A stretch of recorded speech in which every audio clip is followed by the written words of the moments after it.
BJP की पहले list में महाराष्ट्र से एक भी प्रत्याशी नहीं। शिंदे गुट और अजित पवार संग फंसा सीट बंटवारे पर पेच। लोकसभा चुनाव के लिए बीजेपी ने 195 उम्मीदवारों की पहले लिस्ट जारी कर दी।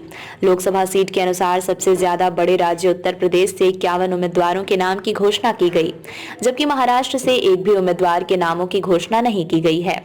इसे लेकर अटकलों का बाजार गर्म हो गया है। चर्चा ये भी हो रही है कि बीजेपी के घटक दलों के बीच समझौता नहीं हो पा रहा है।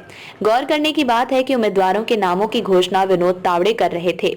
वे अपने गृह राज्य की सीटों की घोषणा नहीं कर सके। महाराष्ट्र में लोकसभा की कुल 48 सीटें हैं। सीटों के बंटवारे पर चल रही बातचीत। बीजेपी के एक वरिष्ठ नेता ने बताया कि महाराष्ट्र में बीजेपी अपने सहयोगी दल शिंदे सेना और अजित पवार की एनसीपी के साथ लोकसभा चुनाव लड़ने वाली है।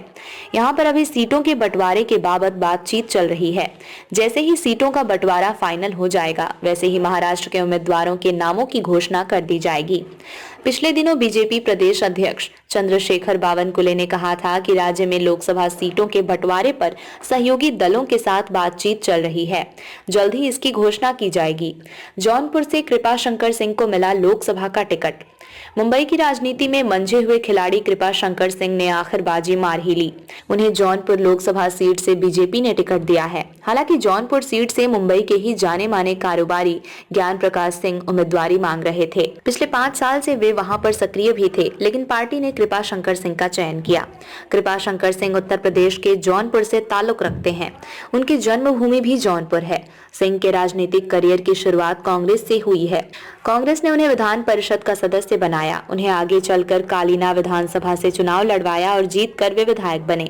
पार्टी ने उन्हें गृह राज्य मंत्री बनाया। आगे चलकर उन्हें मुंबई कांग्रेस का अध्यक्ष भी बनाया गया। फिर कांग्रेस नेताओं से उनके बीच मतभेद पैदा हो गए। मतभेद बढ़ते ही गए और आखिरकार उन्होंने कांग्रेस को जय महाराष्ट्र बोल दिया। कुछ दिन बाद वे बीजेपी में शामिल हो गए। वे उत्तर पश्चिम मुंबई लोकसभा निर्वाचन क्षेत्र से भी टिकट मांग रहे थे। इस बीच जौनपुर जिले में भी उनका आना जाना लगा रहा। आखिर बीजेपी ने उन्हें जौनपुर से लोकसभा का टिकट दिया है। शनिवार को जैसे ही इसकी घोषणा हुई, वैसे ही उनको बधाई देने वालों का तांता लग गया।